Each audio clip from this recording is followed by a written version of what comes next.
He knew me too well, I guess. In the living, I could see Andy sitting on the floor in front of the couch, holding a game controller while Seratin was sitting just behind him. He was also holding a game controller, and he looked mighty uncomfortable about it. But it was also clear that his features had softened a degree and that he was looking warmly at my baby brother, his stern mouth pulling up in the corners as if he was itching to smile. Seratin spotted us first, and he immediately stood up and did that strange salute again towards Alexander, touching his heart with his fist and then pressing his knuckles against his forehead. "My lord," Andy exclaimed. "Hey, look what you did, now we died." I expected Seratin to ignore that and remain the cold, practical man I'd seen that morning, but I saw his features twitch again as if he wanted to smile. "Sorry, Spider-Man. Your sister is back home." Spider-Man? He'd even given my brother a nickname? Wow, that was unexpected. Andy jumped up as he finally noticed us in the doorway. "Brittany?" He screamed happily as he rushed over to tackle my legs into a tight hug. "I love my bodyguard. He's really cool, Brittany." I just had to laugh as I patted his hair. "I'm glad you like him, Giant. Did you behave? You didn't give him any trouble, did you?" Surprisingly, it was Seratin who replied, "Not at all, Miss Baker. He's been great." He said it in that stern and solemn voice that only sounded a little friendly because he talked in such a musical way. "See, he's safe and sound. A gros mouquois. I told you he'd be. Now come with me," said Alexander. Although the last bit was an order that he clearly meant to be obeyed, my first reaction was to dug my heels in. "What for?" "We had a deal, Brittany," he replied. With his hand he ruffled Andy's hair, and then he asked, "Did you do as I told you, kid?" Andy nodded enthusiastically. "Yeah, I did." "Z, you should go with him. He really needs you to." I sighed. Sometimes it was really annoying to have semi-telepathic empath for a brother. But I wondered what Alexander had asked him to do. "Fine, but remember, Bob and I have a say in Deidre's protection. I want to know what you did to ensure her safety first." I felt bad that I didn't trust his word about this, but he really seemed to hate her, so I had to make sure. Alexander narrowed his eyes and a low growl emitted from his chest. "I send Samuel to collect her." I stepped away from him so I could face him and planted my hands firmly on my hips to give him my opinion on that. But before I could, Bob spoke up. "That's the best he can do at present. Brittany, Samuel is one of Alex's most trusted people." I was shocked by how tired and weak Bob sounded. Hadn't Alexander healed him? As I looked past my mate, I realized Jaden was holding him up, as if he couldn't stand on his own. "If you say so, Bob, maybe you should go to bed." "You look terrible." Everyone, except maybe Andy, heard my unspoken question. Healing takes a lot of power. Britt, not just from me, but from the person I heal too. "Which is why I want you to go to bed, now," Alexander said, his voice turning firm on the last word. I wanted to protest again, but I knew we had a deal, so I nodded my head and allowed him to pick me up in his arms and carry me up the stairs. It was much faster this way. It took him barely 2 seconds to get from the living to his bedroom. I wasn't tired at all, though. I felt alive inside, maybe a little in shock over what had happened today, but I didn't feel tired. Not the way Bob had looked at all. Alexander gently put me down on the wide bed and immediately started pulling my shoes off as if I couldn't do that myself. I took over and then took off my coat as well and tossed that to the floor. "Happy now?" He frowned for a moment. "A gramo kroi. Aren't you tired?" I shook my head. "Not at all. Is it okay if I take shower?" "There's blood on my clothes, and me." Again. He nodded. His stormy eyes were dark, but I knew it wasn't from lust or anger this time. He looked rather frustrated instead. As I got up off the bed and made my way over to the closet to grab new clean clothes, he stopped me. "I'd really feel better if you went to bed after the shower, though. You might not feel tired now, but in a little while." I could tell how worried he was, and I knew he still felt guilty that he wasn't there on time to save me himself, so I nodded. "I don't think I will, but I could do with some cuddling in bed." "While we watch a movie, maybe?" He arched one perfectly sculptured eyebrow as if he found the thought amusing, but then he nodded. "Very well, if you leave the door open." He pointed to the bathroom door. "Again?" I muttered, even as I allowed him to hand me a shirt of his to wear as PJs later on. "Yes, I don't want to barge down my own door if you faint." he replied with a look on my face that told me he wasn't pleased at all with this arrangement. Fine, I'll leave it unlocked. No peeking though. I felt my cheeks heat up at the thought, and then I remembered how I'd been teasing him all morning. Sarah had been right. That was fun. But I wasn't sure if I'd actually would have won that battle. At the door, he stopped me again, and this time when I looked up to see that his irises had turned completely black, I knew it was, in fact, lust. I could tell by the way his movements had become more fluid, seductive. He knew he was in control of the situation this time. You aren't being nice this morning. Agramo choye. In fact, you were being a little mean. Don't even think for a minute that I forgot how you teased me, barring me from touching you, he said, his Irish accent thick as he stroked a thumb across my cheek gently. Suppressing a shiver, I whispered, "It's your own fault. If you'd listened to me in the first place, it wouldn't have happened." Two can play this game, Britt, he said. It was a sensual promise that somehow made my body tighten in anticipation. If you want someone to wash your back, let me know. And with those parting words, he softly pushed me into the bathroom and shut the door on me. A little dazed, I stepped further into the bathroom. My heartbeat was hammering in my chest again, and I knew he could hear that. Boy, did that suck. Sarah told me he could even tell when I was turned on because he could smell it. It was so unfair. I stripped quickly and then hopped into the shower, hoping I could forget about him for a moment. The scalding hot water helped relax my body, but it did nothing to keep me from remembering the way he'd looked at me as he offered to wash my back. I was seriously tempted to take him up on that offer. The way I was feeling now, worse was that I could hear him chuckle in the other room. Really, really embarrassing. I was the one who'd been trying to tempt him all morning, and because of Fort's stupid attack he'd caved, not because he wanted me so badly, but because he wanted to make sure I was safe. Okay if I thought about that. That was kinda sweet. But it wasn't fair that he totally turned it around now, and all with a look and a few words. Why did he have so much power over my body? Since I was done showering and had done pretty much everything else I could think of to delay going back out there, I decided there was only one thing I could do. I had to act like he didn't affect me and flirt right back. I couldn't show him how much he got to me, even though he could hear my heartbeat and smell my hormones or something. So I ignored my sweats that I usually wore as pajama bottoms, and only shrugged on the shirt he'd handed me. I knew he liked my legs because of the way he'd looked at them when I slept here the first night. As I opened the door, I took a deep breath and plastered a smile to my face, one I hoped looked a little seductive. With slow, easy strides, I walked into the room to Alexander, who was sprawled out on the big, soft bed. My heart jumped in my throat as I noted that he wasn't wearing a shirt, and that only those low-riding sweats he wore to bed clung to his hips. I don't think he was even trying to be seductive right now. He was frowning at the television as he pressed buttons on the remote, trying to get something with the sound adjusted. Several leather cases lay on the bed that obviously each held at least 50 DVDs. I'd only taken 2 steps when he looked up and smiled at me, letting his eyes drift down my legs and back up again slowly. "Ran out of things to do in there, agramo choyi," he said huskily, a smoldering look in his eyes as they darkened just the tiniest bit.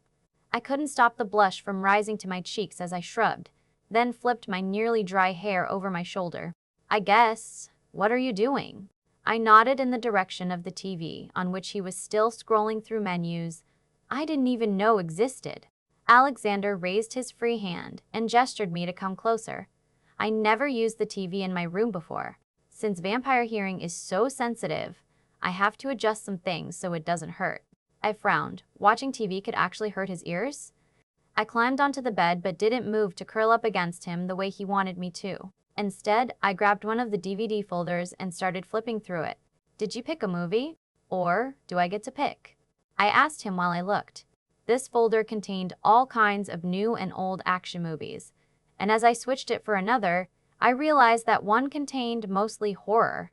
The third folder was mostly romance. I doubted Alexander wanted to watch one of those. "You can pick a Gramo Croy. I don't intend to pay much attention to the screen," he said. As I looked up, I realized he was smirking at me, as if he had something devious planned. With a shiver, I ripped a DVD out of the folder closest to me and handed it to him. "Let's watch this one then." He didn't comment on my choice when I realized it was some kind of low-budget action movie I'd never heard of. He just got up, flipped it into the DVD player, and then deposited the folders on the dresser against the wall. As he returned to the bed, I could see that the sweats had slipped just a little more to show me that trail of dark hairs leading down beneath the waistband. The way his muscles rippled as he sat down on the bed beside me, he didn't comment either on the way. I must have been ogling him but simply pulled the duvet back so I could climb under it with him. Then he pulled me flush against him so my head was resting on his chest, and his left arm was wrapped around me tightly, his hand resting on my hip right at the edge of the shirt. I tried to pay attention to the movie the best I could, really I did. But Alexander was making it near impossible. His hand started out on my hip, where he rubbed me with his fingers in teasing circles. It started out with his hand on top of my shirt, but he'd trailed his fingers lower and then slipped his hand back up underneath it. He'd tugged my leg up so it was pulled across his lap, and he took advantage of that by running his fingers across skin right at the edge of my panties. The first time he did it, I'd let out an involuntary moan and then I'd raked my nails across his chest. "Stop that! I'm trying to watch this." His response was a low chuckle that made his chest vibrate gently against mine. Raking my nails over his chest didn't even help. In fact, he seemed to like it. He'd not once looked at the screen. His eyes had been focused intently on me the whole time. Every time I'd looked up to scowl at him, he'd smirked. The movie had been on for about 20 minutes now, and I had absolutely no clue what it was about. It was getting really frustrating. So I turned to him with a full glare. "Alexander, 예사그라모 quoi?" he said, one eyebrow raised in question. He knew very well what was wrong, judged by the smirk, but of course he would tease me by forcing me to admit his actions were affecting me. "I'm trying to watch this movie," I replied, whispering fiercely. "So?" The insolent man returned. "So stop that." I grabbed his hand and roughly pulled it up so he couldn't touch skin any longer. Instead, it now lay on the curve of my waist, just above my hip, but safely on the outside of the shirt. Satisfied that he couldn't distract me any longer, I turned back to watching the screen, only to jerk away from Alexander in shock when I felt his other hand stroke across the skin of the leg he'd pulled across his, partially in his lap. Even before I could focus on him to glare, the first hand slipped just a little higher to stroke the underside of my breast with his warm thumb. A hot pulse of pleasure and anticipation shot through my body, and his satisfied smile told me he knew. I wanted to yell at him for that, but then I wondered, why was I even protesting? I'd already forced him to protect Deidre, and I needed very badly to be close to him after the shock of this afternoon. Changing tactics completely, I melted into him as I brought my arm up to tug his face closer, pulling him in for a kiss, moaning when he fiercely kissed back, tugging me into his lap completely. When we came up for air, he smirked. "I thought you wanted to watch the movie." Growling, I said, "I changed my mind." Chuckling, he pulled me back against him to kiss me hard and so well that my mind spun. My hands stroked across the well-defined muscles of his chest and shoulders, marveling at the hard yet soft feel of him alive against my skin. In return, Alexander easily undid the buttons on the shirt and then peeled it off me before I could even consider stopping him, rolling with me so that his heavy weight was pressed on top of me in the most delicious way. "You're so beautiful a run," he whispered huskily as he trailed hot kisses down my throat, grazing the skin with his fangs before teasingly nibbling on my collarbone. He slid down my body until he could lap at the slopes of my breasts, his body cradled between my legs. I let out a shocked moan when he took one taut peek into his mouth, my body flushed and my heartbeat a tattoo against my ribcage. His hot breath filtered over the sensitive skin as he growled, "I really wish I could mark you. It would be so much safer." A little delirious from the pleasure he'd just inflicted, I moaned, "Why don't you?" I knew I wanted to spend eternity with him, despite his possessiveness and dominance. It sounded like a good idea if Fort would leave me alone then. I couldn't allow others to get hurt to protect me, even if Fort had been a coward and attacked Bob 4-against-1. He had no honor. "You're not ready, Gremokroy. You said so yourself last night," he replied, and there was no accusation in his voice, just a longing as if he really couldn't wait to mark me his. I focused on his stormy eyes as he balanced himself on his arms just above me, keeping most of his weight off my body. "What do you mean? We never even mentioned the marks." I couldn't keep the confusion off my face. He leaned forward to give me another teasing lick across an overly sensitive nipple. "You said you weren't ready for sex a run," he explained rather huskily. It clicked in my head. "To mark each other, we have to sleep together? Is that why he wanted so badly to mark me? Or was it just because he wanted to keep the wolves away from me? Sleeping will be the last thing we'd do, Britt, he said with a smirk. I frowned at his bad innuendo. Is that all we have to do? Or is there more to it? I tugged at his dark hair softly to stop him from licking my chest again, and he groaned. Agramo croy, he said, pulling back to loosen my grip so he could return his attention to the breast he'd tried to lick. When that didn't work, he lifted one large hand to tease me with instead. At the touch of his skilled fingers, I stopped pulling him away and allowed him to lavish all the attention he wanted to give on me. Pleasure shooting through me at every touch he gave me. I felt like floating. When he returned to my lips to kiss me, I eagerly returned it. Do I get to pet you now? You promised I could. Saturday, remember? Alexander chuckled, then rolled over so he was on his back beside me. I'm all yours, Brittany. He gave me a slow, lazy smile that reminded me of a predator completely relaxed, yet completely wild and untamed at the same time. Dangerous. I sat up so I could look down at him, allowing myself to feast my eyes on his body. Running my fingers gently across his skin, he felt hard underneath my fingers. But his skin was smooth. There were a few scars, each of them faint though, as if very old. They looked like burn marks, but I suppose that wasn't strange, since he said he'd been a smith as a human. I had noticed before that his hands, although big and strong, had scars on the knuckles as well. They were the hands of someone used to working with them. The marking process? I prompted him to answer my earlier question as I stroked my fingers across the hard planes of his stomach. There's a ritual to it, Alexander murmured, his eyes closed as he leaned back against the pillows so I could satisfy my curiosity. It's in your hands mostly, to prevent matings against the will of the female. An ancient spell of sorts that we recite. It's not the words that matter though, but the magic it conjures that binds us together. We each have to decide on the spot we wish to mark our partner and touch it with our lips while we hold the one hand to our hearts. He shivered when I stroked across the trail of hairs leading down underneath the waistband of his pants. Don't tease a guarmokoi. His eyes were focused on my face now, and he wore a softer smile as if he liked my curiosity.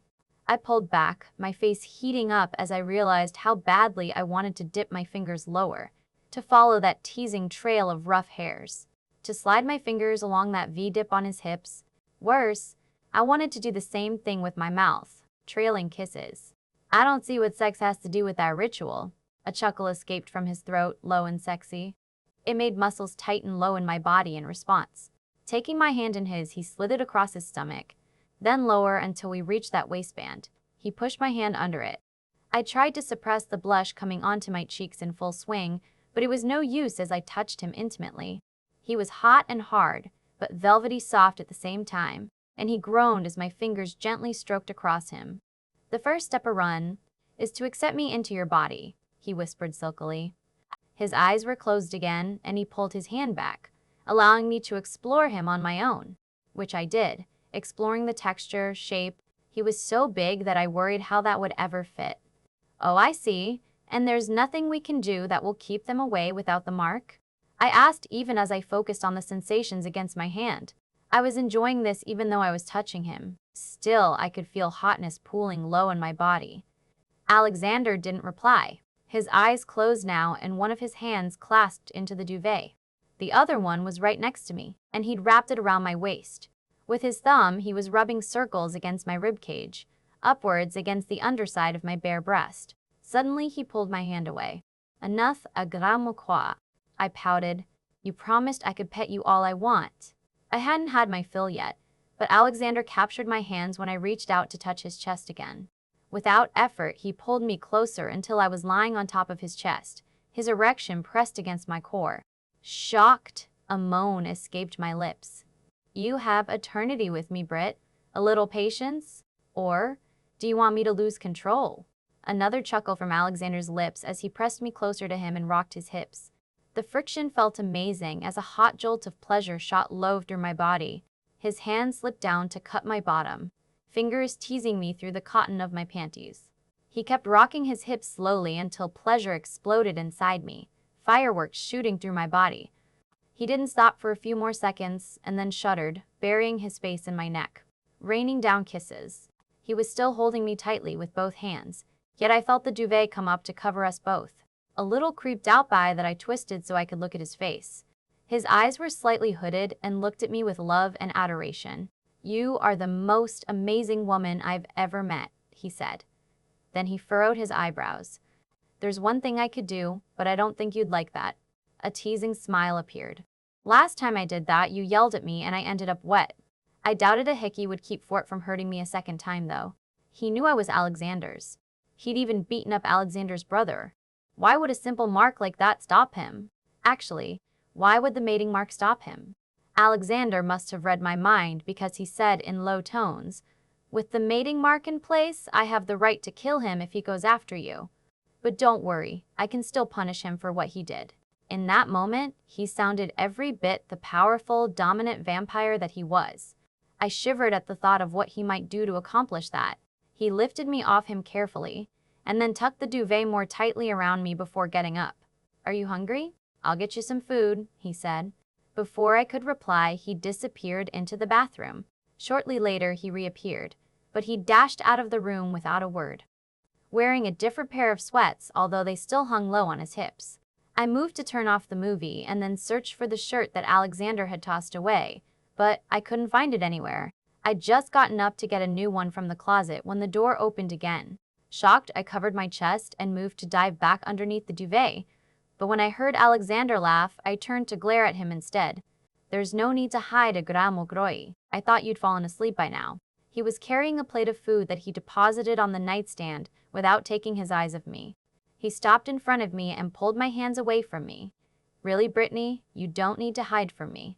The look on his face was warm and sincere, and I felt a wave of acceptance and love wash over me. He didn't mean those words in a sexual way. He meant that I should feel comfortable being naked around him, comfortable being myself. When I nodded, he led me back to the bed and handed me the plate of food. He sat down beside me to watch me intently, as if I was the most interesting thing in the world. "You should be exhausted. Why aren't you?" he asked after a while. I'd nearly finished the food. I was absolutely starved. Shrugging, I said, "Don't know. I'm just hungry now. But I feel completely fine otherwise. Thanks to your healing, that's a really useful skill." Alexander sprawled out beside me, stretching his long legs out. "You must have a well of power that you haven't tapped yet. That's the only way you could feel this energetic after the healing I performed." I shrugged again. "Maybe. If that's so, I wish I could use it. If I could, Bob might not have gotten hurt. I don't like being helpless, Alexander."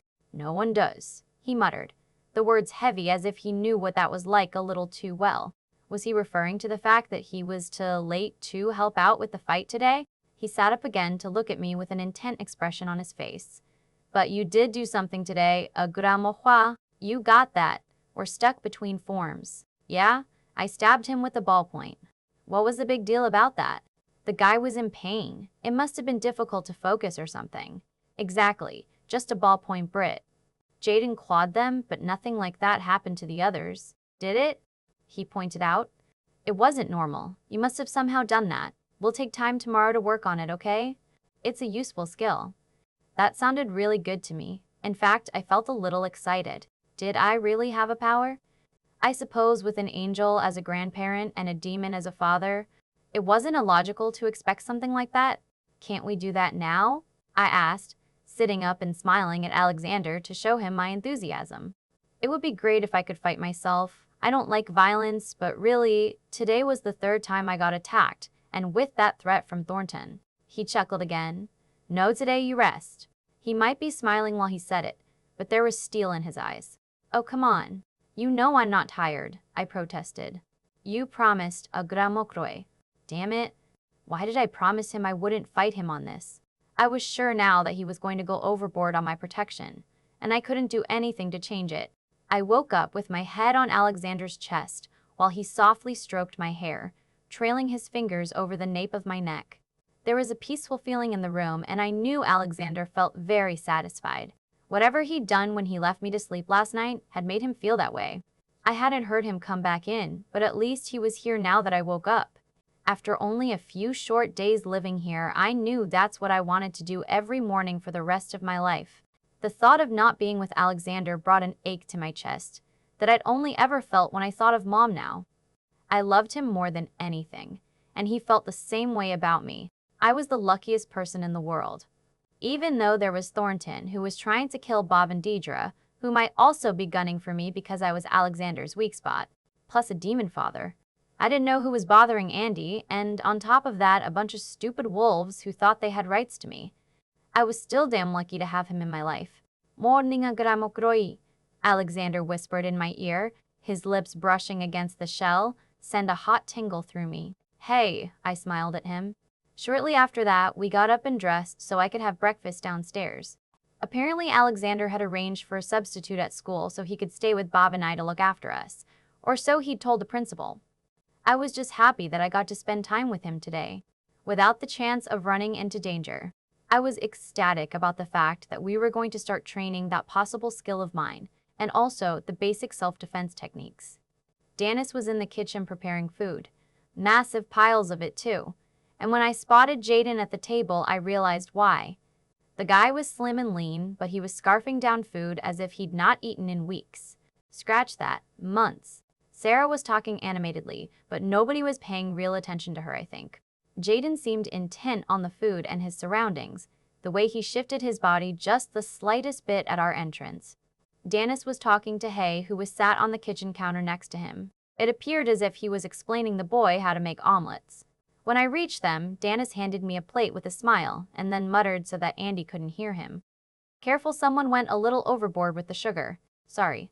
I was used to Andy trying to help out with breakfast or lunch and making the most horrible things ever, so I shrugged it off and ate without tasting. It wasn't too bad if he focused on something else. After that, Alexander led me through the house to a part I hadn't seen before yet. It seemed that Sarah hadn't given me a complete tour of the house that first time here after all. It was a really big room with a high ceiling, completely empty. The walls were paneled with dark wood, and it looked as if they'd been scratched. Some were a little cracked, but they were all smooth, as if someone had taken precious time to sand them down to perfection. What kind of place was this? Why would they have such a huge room and leave it completely empty? Alexander strode over to one side and opened a door in the panels. I hadn't even seen it, and I realized there wasn't even a doorknob. How did he open it then? The room appeared to be a storage space. Without explanation, Alexander started pulling out thick mats that he placed on the floor off to one side of the big room. I tried to help him, but the things were so big and heavy that I had trouble even carrying one side of the thing. Alexander lifted them, as if they weighed absolutely nothing.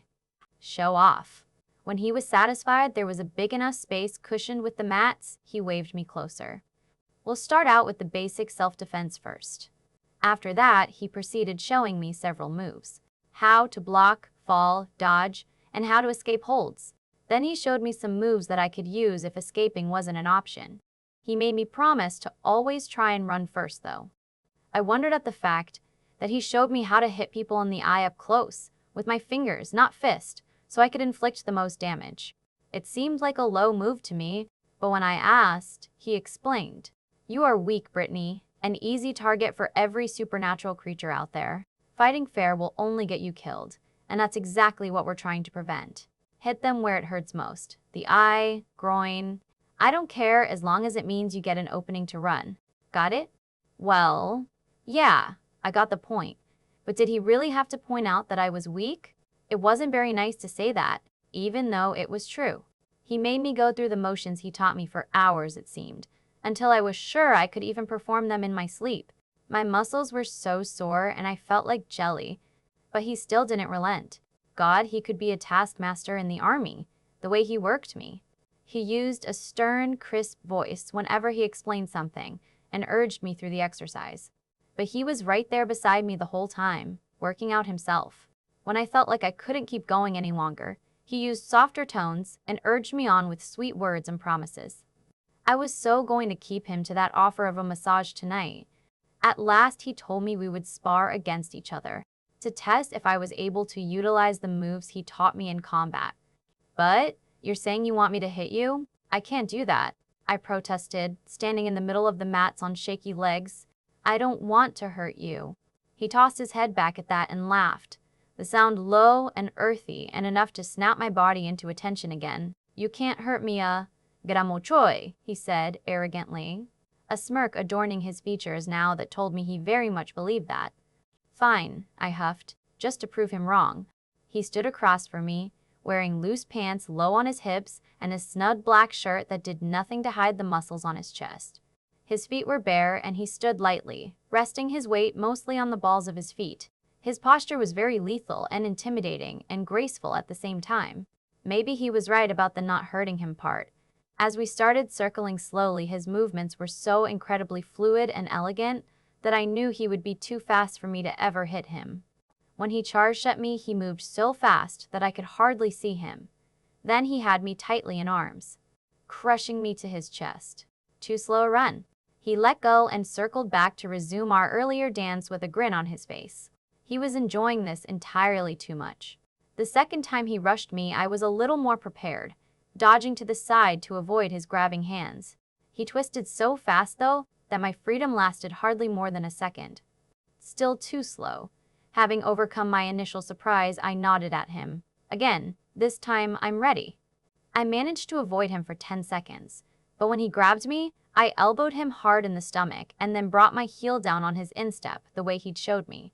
My elbow hit solid muscle and it shot a painful jar through my arm all the way to my hand, but at least my heel hit home. He let go and stepped back, a smile on his face that was just the tiniest bit proud. Well done. I glared when I realized he didn't appear bothered at all. I hit his ankle hard enough to make a man limp, but his walk was still fluid. He wasn't even winded or sweaty, unlike me. My lord, maybe you should give the lady a break? A low musical voice suddenly said. I could kiss the man that voice belonged to for that idea. I really didn't understand how I was even able to stand right now. My legs were trembling. Alexander didn't look up. His eyes focused on my face. Brittany, open your mind, he said, as if it was the most normal request in the world. Frowning, I answered, why? Because I want to check something. Oh. What did he want to check that he had to go through my mind to do it? I didn't like the idea of anyone freely entering my head. I could do it with or without your help, Agramokroi. But I want you to trust me, Alexander said, showing me how much more powerful he was indeed. I'd been working on my mental shield secretly, but he now claimed he'd have no trouble getting into my head. No messing around, okay? And tell me what you're looking for. I consented after a moment of silence.